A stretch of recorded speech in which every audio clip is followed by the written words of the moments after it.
जय माता दी। आज आप सभी यही सोचते हैं कि मैंने श्रद्धा के साथ पूजा पाठ किया, फिर भी रत्ती भर का फल क्यों नहीं मिला। अब जरा समझिए, श्रद्धा थी, नियम भी निभाए, मंत्र भी वही थे, फिर भी कमी कहाँ रह गई।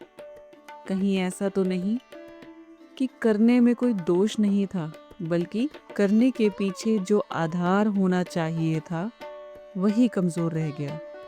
यही से वह सूत्र सामने आता है जिसे समझे बिना साधना आगे नहीं बढ़ती। आज हम उसी आधार को समझने वाले हैं। आज के समय में क्या होता है, लोग बहुत जल्दी किसी चीज के लिए हाँ कह देते हैं और उतनी ही जल्दी पीछे भी हट जाते हैं।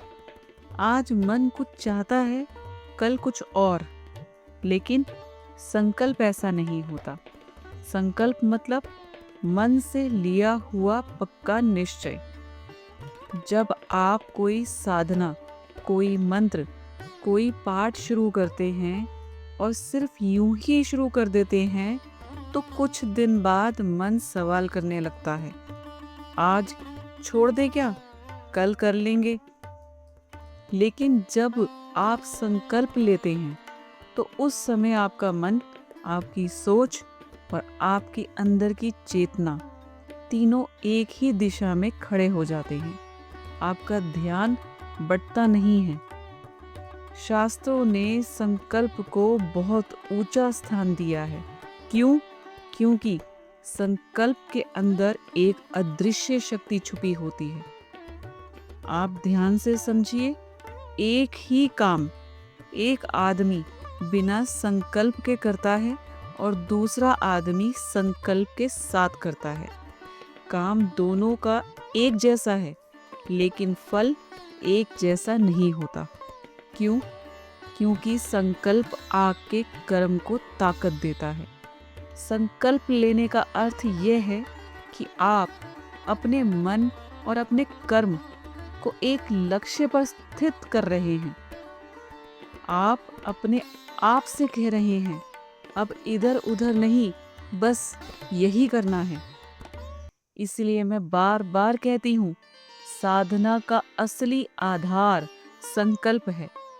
अगर संकल्प मजबूत है तो साधना अपने आप मजबूत हो जाती है। शास्त्र की बात को सरल तरीके से समझिए। शास्त्रों में एक बहुत गहरी बात कही गई है, लेकिन मैं उसे आपको बहुत आसान शब्दों में समझा रही हूँ। शास्त्र ये बताते हैं कि हमारे अंदर जो संस्कार होते हैं, यानी जो हमारी सोच, अनुभव और भावना होती है, उसी से संकल्प का जन्म होता है। फिर वही संकल्प हमें प्रयास करने की शक्ति देता है और बिना प्रयास के कोई भी काम पूरा नहीं होता। मतलब सीधी सी बात, संकल्प और प्रयास दोनों साथ हों तभी सफलता मिलती है। अब आप अपने जीवन से जोड़कर देखिए, अगर आपने कभी बिना ठाने कोई काम किया है तो वह या तो अधूरा रह गया या बीच में छूट गया। लेकिन जिस काम को आपने मन से ठान लिया, उसमें कितनी भी परेशानी आई हो, आप डटे रहे, यही संकल्प का असर है। इसीलिए शास्त्र ये सिखाते हैं कि जब भी आप कोई मंत्र, पाठ या साधना शुरू करें तो पहले संकल्प स्पष्ट करें। ये केवल परंपरा नहीं है, ये साधना की नींव है। अब समझिए संकल्प और मंत्र या पाठ का संबंध। अब मैं आपको एक बहुत ज़रूरी बात समझा रही हूँ, जिसे आज के समय में लोग भूलते जा रहे हैं। आज लोग कहते हैं, मैं तो जप कर रहा हूँ, फिर फल क्यों नहीं मिल रहा। मैं उनसे पूछती हूँ, आपने संकल्प लिया था? अक्सर जवाब मिलता है, नहीं, बस मन किया तो शुरू कर दिया। यही गलती हो जाती है। मंत्र या पाठ अपने आप में शक्तिशाली होते हैं, इसमें कोई शक नहीं, लेकिन संकल्प उस शक्ति को दिशा देता है। जब आप मन में यह तय करते हैं कि मैं इतने दिन, इतने नियम से, पूरे मन से यह पाठ करूँगा या करूँगी, तो उस पाठ की शक्ति आपके संकल्प के अनुसार जागृत होती है।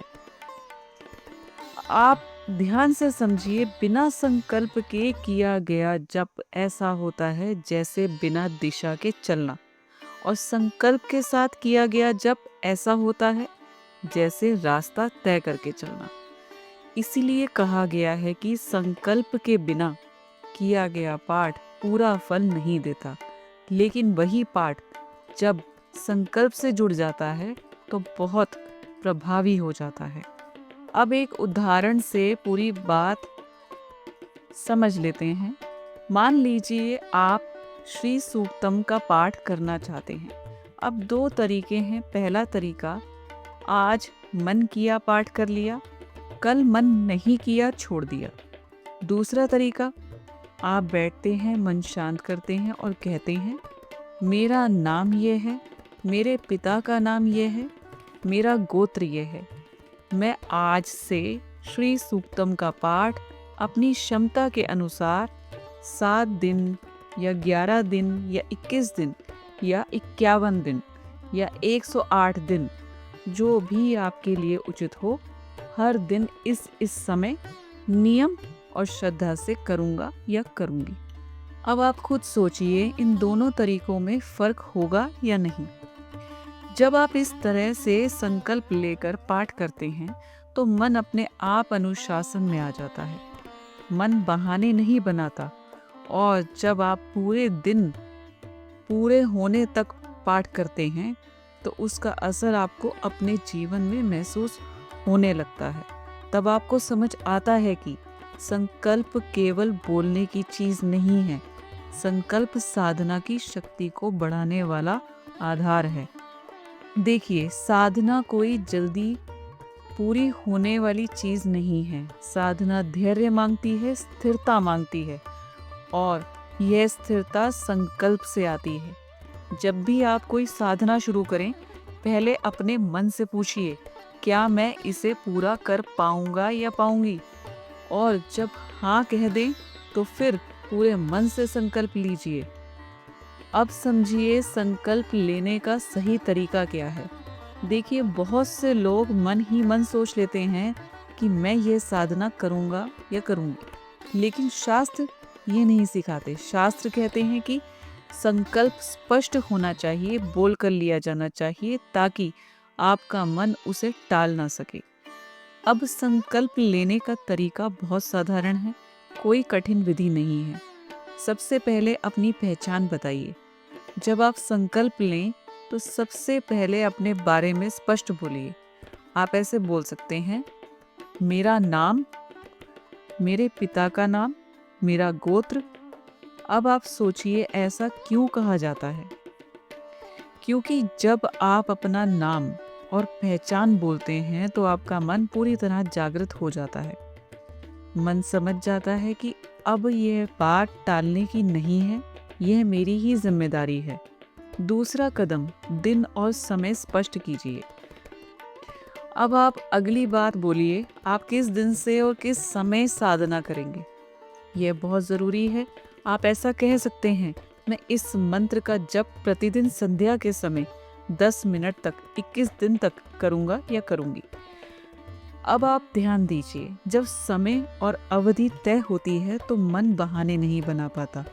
मन को पता होता है कि इस समय मुझे यही करना है।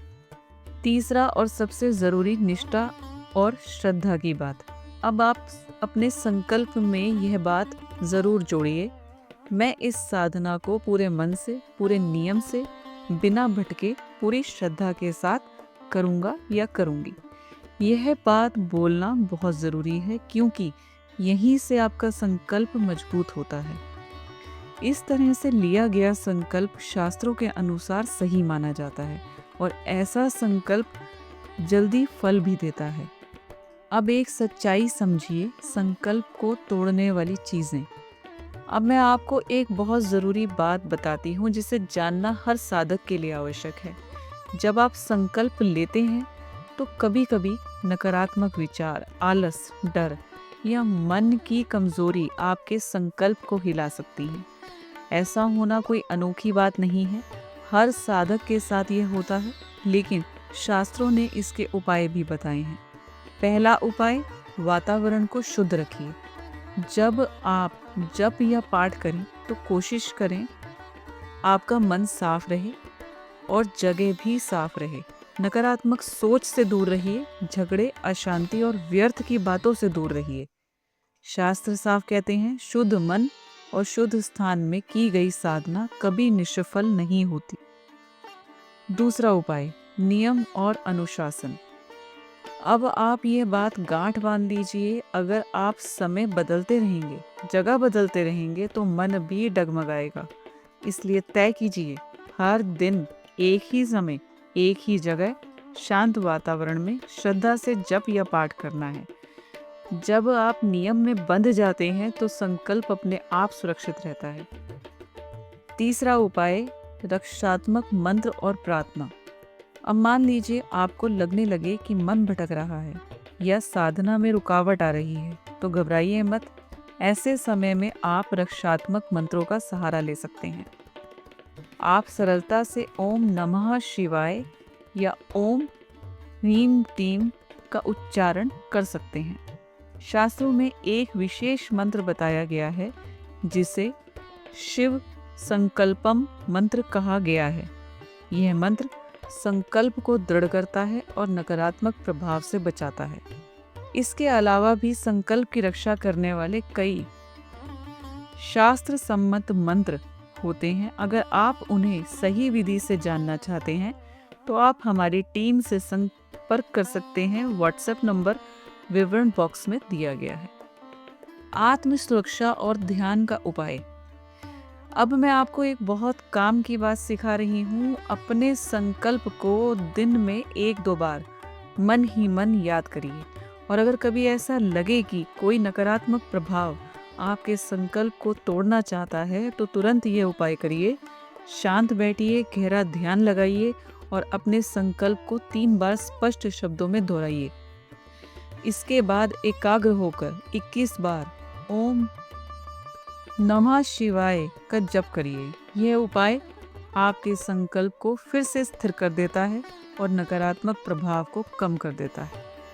तुरंत किया जाने वाला शास्त्र सम्मत उपाय। अब आखिर में मैं आपको एक तुरंत काम आने वाला उपाय बता रही हूँ। अगर आपको अचानक लगे कि संकल्प टूट सकता है या मन बहुत विचलित हो रहा है तो यह कीजिए।